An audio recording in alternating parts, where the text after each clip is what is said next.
الحمد للہ رب العالمین والصلاة والسلام علی سید الانبیاء والمرسلین وعلی آلہ واصحابہ اجمعین۔ معزز و محترم سامعین و ناظرین، خلاصہ تراویح کے 22ویں سیشن کے ساتھ آپ کی خدمت میں حاضر ہوں۔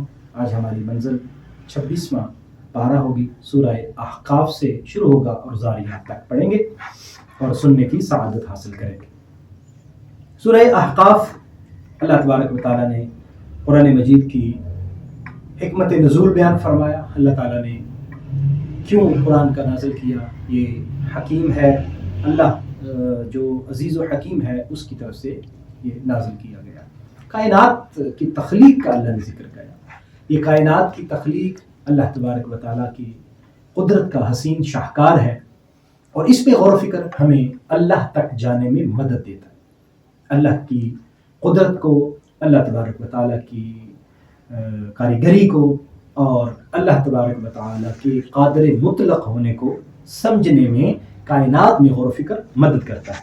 سو ہمیں یہاں یہ فرمایا گیا، کفار کو تلقین کی گئی کہ وہ ایمان لے آئیں، اور مسلمانوں سے وہ یہ کہتے تھے کہ اگر اس میں کوئی خیر ہوتی تو ہم مان لیتے۔ ان کو سمجھایا گیا نہیں، خیر اس میں نہیں ہے، خیر ایمان میں ہے، خیر عمل صالح میں ہے۔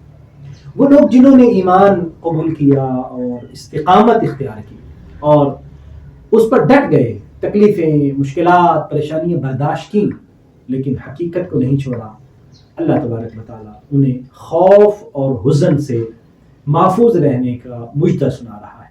تمہیں کوئی تکلیف نہیں ہوگی، کوئی خوف اور کوئی غم نہیں ہوگا، کامیابی تمہارے قدم چومے گی۔ سورہ احقاف میں انسان کو والدین کے ساتھ حسن سلوک کی تلقین کی کہ ہم نے انسان کو یہ نصیحت کی ہے کہ اپنے والدین کے ساتھ حسن سلوک کرنا، اور فرمایا دیکھو تو صحیح، والدہ نے کتنی تکلیفیں برداشت کر کے ہمیں جنم دیا، ہمیں پالا پوسا، اور ہم جب بڑے ہو جاتے ہیں تو پھر ہم سمجھتے ہیں کہ ان کا کوئی احسان اور کوئی نیکی نہیں ہے۔ فرمایا نہیں، ایسا نہیں۔ جب 20-40 برس کی عمر کو پہنچے تو دعا کرتے ہیں، اللہ کی بارگاہ میں دعا مانگتے ہیں، ربی اوزعنی ان اشکر نعمتک التی انعمت علی، اے اللہ تو مجھے توفیق عطا فرما کہ میں تیری نعمتوں کا شکر کروں جو تو نے مجھ پر اور میرے والدین پر فرمائی، اور مجھے نیک صالح عمل کی توفیق عطا فرمائی۔ اللہ کی بارگاہ میں توبہ، استغفار، اپنی محبتوں اور اپنے سر تسلیم خم کرنے کا اظہار، یہ ساری باتیں ہمیں یہاں سے ملتی ہیں۔ والدین کے ساتھ حسن سلوک قرآن مجید میں بار بار بتایا گیا ہے۔ سورہ احقاف کے اندر ایک اہم واقعہ کی طرف اشارہ بھی ہے، اور وہ ہے جنوں کی نبی کریم صلی اللہ علیہ وسلم کی بارگاہ میں حاضری، قرآن کو سننا۔ یہاں فرمایا گیا کہ ہم نے خود جنوں کی ایک جماعت کی توجہ کی کہ وہ آپ کی خدمت میں پہنچے اور قرآن سنیں۔ آپ جب قرآن پڑھ رہے تھے تو جنوں نے قرآن سنا اور لوگوں کو کہا خاموش ہو جاؤ، قرآن سنو۔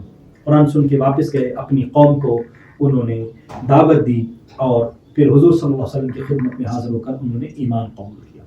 اور بھی احادیث مبارکہ میں جنوں کے قبول اسلام کا ذکر ملتا ہے۔ حضرت عبداللہ بن مسعود رضی اللہ تعالیٰ عنہ کی روایت ہے کہ نبی کریم صلی اللہ علیہ وآلہ وسلم ان کو تبلیغ کرنے کے لیے تشریف لے گیا، اور مجھے ایک جگہ پر آپ نے پابند فرما دیا کہ تم نے یہاں سے ادھر ادھر نہیں جانا۔ سورہ محمد صلی اللہ علیہ وسلم، سورہ محمد، اس میں حضور صلی اللہ علیہ وسلم کے اسم مبارک محمد کا ذکر ہے، اس وجہ سے اس سورت کو سورہ محمد کہتے ہیں۔ اس کے آغاز میں ابتدائی آیات مبارکہ کے بعد اللہ تعالیٰ نے جہاد کے حوالے سے خصوصی طور پر حکم فرمایا کہ جب کافروں سے مقابلہ ہو، مد مقابل دشمن آ جائے اور لڑائی ہو جائے تو پھر تم نے بزدلی نہیں دکھانی، پھر بھاگنا نہیں ہے، پھر مرد میدان بن کر آگے بڑھنا ہے، اور پھر تم نے تلوار کا حق ادا کرنا ہے، اور پھر کافروں کو بتا دینا ہے کہ ایمان والے کے سامنے کفر کی کیا حیثیت ہے۔ اس کا یہاں پر ذکر کیا گیا، دشمن کو جب تم زیر کر لو، پکڑ لو، تو پھر کیسے ان کے ساتھ سلوک کیا جائے، ان کو یا تو احسان کر کے چھوڑ دو، یا فدیہ لے کر چھوڑ دو، اور یا جو بھی حکمت عملی اختیار کی گئی اس کا یہاں پر ذکر ہے، اور یہاں تک کہ امن قائم ہو جائے۔ اصل میں اسلام کا جو تصور جہاد ہے وہ امن کے قیام کا ضامن ہے، اور اسلام یہ چاہتا ہے کہ دنیا میں امن قائم رہے. لیکن ظاہر بات ہے کہ جو فسادی لوگ ہیں، دہشت گرد لوگ ہیں، وہ عالمی دہشت گرد قسم کے لوگ ہوں یا بین الاقوامی یا کسی ملک کے نجی دہشت گرد ہوں، بہرحال دہشت گردوں کا مقصد امن کو تہ تیغ کرنا اور امن کو تہوبالا کرنا ہوتا ہے. اور اسلام کیا فرماتا ہے؟ امن قائم رہے، امن موجود رہے، اور پھر یہ دہشت گرد جتنے ہیں ان کو پکڑا جائے، چاہے وہ فلسطین میں دہشت گردی کر رہے ہوں، پاکستان میں دہشت گردی کر رہے ہوں، یا جہاں بھی دہشت گردی کر رہے ہوں، وہ بین الاقوامی دہشت گرد ہوں یا علاقائی دہشت گرد ہوں، سب کو سختی سے جواب دیا جائے. سورہ محمد کے اندر اہل ایمان کے حوالے سے جنت کے انعامات کا بھی ذکر ہوا، اور اللہ تبارک و تعالیٰ نے فرمایا جنت کی مثال کیا ہے جی؟ جنت کی مثال جن کا مسلمانوں سے وعدہ کیا گیا ہے، بڑی خوبصورت مثال ہے. نہریں جاری ہوں گی، اس میں پانی ہوگا جو خراب ہونے والا پانی، صاف و شفاف پانی ہوگا، دودھ کی نہریں ہوں گی جس کا ذائقہ بھی تبدیل نہیں ہوگا، شراب کی نہریں ہوں گی جو پینے والے کو لذت فراہم کرے گی، اور صاف ستھرے شہد کی نہریں ہوں گی، اور اسی طرح ہر طرح کا پھل ہوگا. اور اس سے بھی بڑی بات ہے وہ مغفرۃ من ربہم، اللہ کی طرف سے رحمت اور بخشش انسان کے شامل حال ہوگی. دیکھیے ایمان اور عمل صالح کے کتنے فوائد ہیں. آج ہم یہاں دنیا کی مصیبتوں میں، دنیا کے چکر میں پھنس کر ہم اللہ تعالیٰ کی یہ جو نعمتیں ہیں، اللہ کے انعامات کا وعدہ ہے، ہم اس کو بھول جاتے ہیں. سورہ محمد کے اندر قیامت کی نشانیوں کے حوالے سے بھی ذکر کیا. پوچھتے ہیں کہ نشانیاں قیامت کب آئے گی؟ تو آپ فرما دیجئے نشانیاں تو قیامت کی آ چکی ہیں. نبی کریم صلی اللہ علیہ وسلم نے قیامت کی نشانیوں کے حوالے سے تفصیلات بیان فرمائی ہیں. کچھ بڑی نشانیاں جن کو اشراط الساعۃ الکبریٰ کہا جاتا ہے، حضور نے وہ بھی بیان فرمائی. دوسری اشراط الساعۃ الصغریٰ، چھوٹی قیامت کی نشانیاں، وہ بھی بیان فرمائی. اور چھوٹی نشانیاں تو بہت ساری ظہور پذیر ہو چکی ہیں، اور بڑی نشانیاں بس ہونے والی ہیں، اور زیادہ وقت نہیں رہا. اس لیے ہمیں احتیاط کرنی چاہیے اور اللہ کی فرما برداری کی طرف آنا چاہیے. سورہ فتح مدنی سورہ مبارکہ، یہ صلح حدیبیہ کے فوراً بعد نازل ہوئی. نبی کریم صلی اللہ علیہ وآلہ وسلم کو صلح حدیبیہ کی مبارک گویا کہ سورہ فتح کی صورت میں آئی، اور اس کو فتح مبین قرار دیا گیا. جب حضور صلی اللہ علیہ وسلم نے معاہدہ حدیبیہ فرمایا تو اس وقت بہت سارے اہل ایمان مضطرب تھے. انہوں نے حضرت عمر فاروق رضی اللہ تعالیٰ عنہ کی بڑی اضطرابی کیفیت تھی، کیونکہ جو شکیں تھی اس صلح کی وہ بڑی عجیب سے تھی. مسلمانوں کے لیے بہت سخت شکیں تھیں، جبکہ مقابلے میں کفار کے لیے بھی ویسی ہی شکیں ہونی چاہیے، لیکن انہوں نے اپنے لیے نرم شکیں رکھی. حضرت عمر فاروق نے تو حضور کا دامن کرم پکڑ لیا، عرض کیا حضور آپ اللہ کے نبی نہیں ہیں، اللہ حق نہیں ہے، ہم سچے نہیں ہیں، حضور پھر اس طرح کی شرائط کیوں رکھی جا رہی ہیں؟ حضور صلی اللہ علیہ وآلہ وسلم نے حضرت عمر فاروق کو سمجھایا، تسلی دی. اور فوراً ہی بعد میں جب صلح حدیبیہ مکمل ہو گئی، معاہدہ ہو گیا، تو یہ سورہ فتح نازل ہوئی، اور حضور نے سب کو سورہ فتح سنائی، اور سب کے ایمان میں تازگی آ گئی، اور پھر اور ایمان کو جلا مل گئی کہ اب صلح حدیبیہ کا مطلب فتح ہے. اور پھر وہی فتح تقریباً 2 سال کے بعد جا کر فتح مکہ کی صورت میں منتج ہوئی، کہ جس میں اللہ تعالیٰ نے مکہ کی فتح عطا فرمائی. مکہ کی فتح کا مطلب پورے عرب کی فتح تھی، اور پھر اسلام اتنی تیزی سے پھیلا کہ پھر فوج در فوج لوگ اسلام میں داخل ہونا شروع ہو گئے. صلح حدیبیہ کے موقع پر نبی کریم صلی اللہ علیہ وسلم نے صحابہ کرام سے بیعت لی تھی. جب حضرت عثمان غنی کو بھیجا تھا مکہ کہ ان کے ساتھ بات چیت کریں کہ ہم عمرہ کرنے کے لیے آئے اور ہمارا مقصد کوئی لڑائی نہیں ہے، تو انہوں نے حضرت عثمان غنی کو روک لیا. تو نبی کریم صلی اللہ علیہ وسلم نے صحابہ کرام سے بیعت لی تھی، اور وہ بیعت تھی عثمان کے بدلے کی، کہ ہم عثمان کا بدلہ لیں. اس وقت جن خوش قسمت صحابہ نے اور مقدر کے سکندر صحابہ نے حضور کے دست مبارک پر بیعت کی، وہ تقریباً 1400 کے لگ بھگ صحابہ کرام تھے، 1400-1500 کے درمیان کی تعداد تھی. ان خوش نصیب لوگوں نے حضور سے جب بیعت لی تو اللہ تعالیٰ نے قرآن نازل فرمایا محبوب یہ جو آپ سے بیعت لے رہے ہیں، یعنی جو آپ سے بیعت کر رہے ہیں اور آپ ان سے بیعت لے رہے ہیں، یہ اصل میں آپ سے بیعت نہیں کر رہے، یہ اللہ سے بیعت کر رہے ہیں.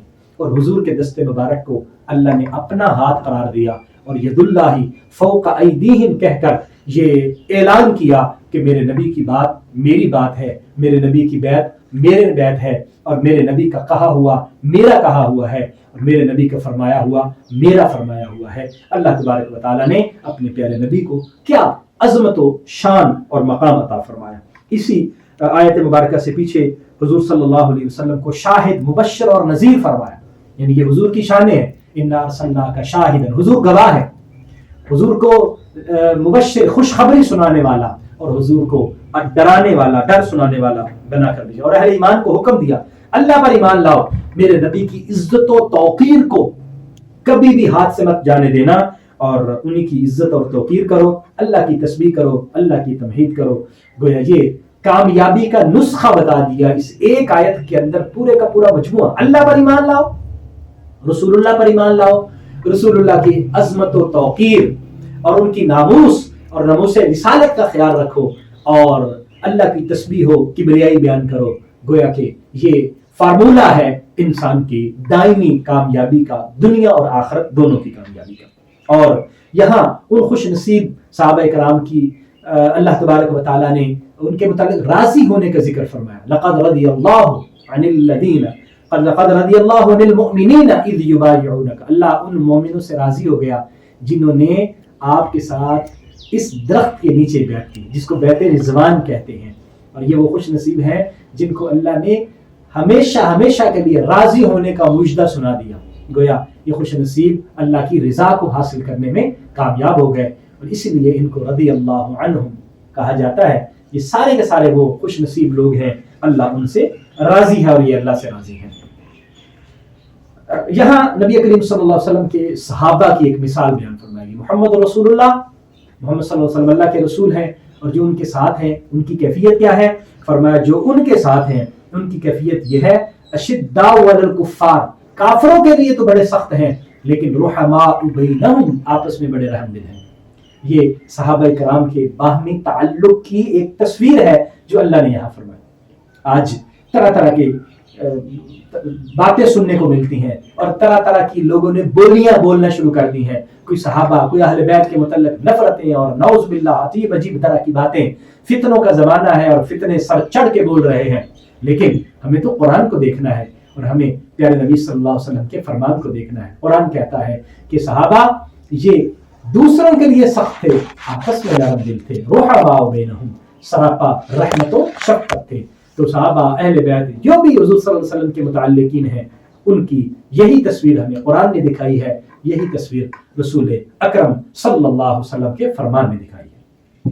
سورہ حجرات یہ بہت اہم سورہ ہے ہماری، خاص طور پر معاشرتی معاملات کے حوالے سے۔ آغاز میں نبی کریم صلی اللہ علیہ وسلم کے ادب اور احترام کے بارے میں بتایا گیا، حضور علیہ الصلوۃ والسلام کے سامنے اونچی آواز کرنے سے بھی منع کیا گیا، حضور صلی اللہ علیہ وسلم کی بارگاہ میں بے ادبی کرنے سے منع کیا گیا، اور صرف اونچی آواز کرنے سے عمل کے ضائع ہونے کا بیان ہوا کہ اگر کسی نے آواز اونچی کی اور عمل ضائع ہو جائیں گے اور پتہ بھی نہیں چلے گا۔